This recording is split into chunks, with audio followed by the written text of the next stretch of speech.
Қысқы түн тым-тырыс болатын.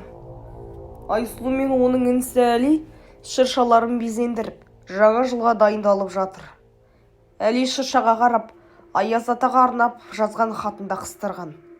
Ол батыр болуды, анасының денсаулығы жақсарып, олардың кедейліктен құтылғанын қатты қалайтын.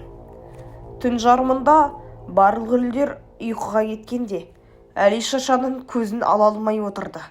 Бір уақытта сырттан қоңыраудың сыңғырлаған үні естілді. Ол терезеге жақындап сыртқа қарады. Аулада бір көлеңке көрінді. Оның үстінде қызыл шапан бар еді.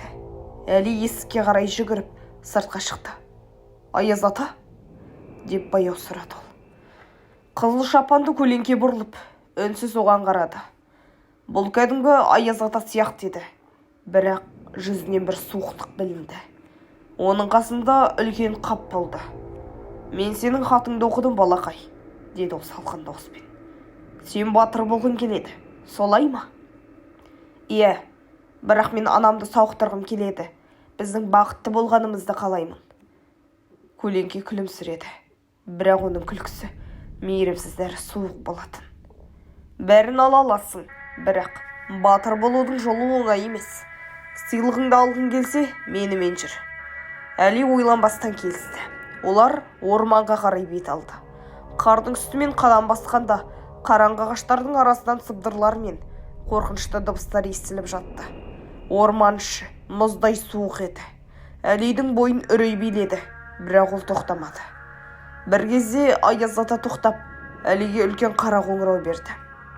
«Бұл қоңырауды соғуың керек, бірақ есіңде болсын.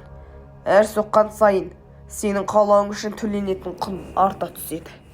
Әли кішкентай қолдарымен қоңырауды соқты.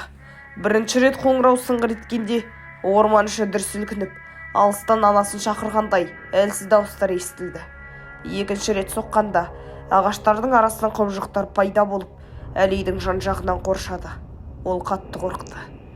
Үшінші рет қоңырау сыңғырлағанда бәрі тып-тыныш болды.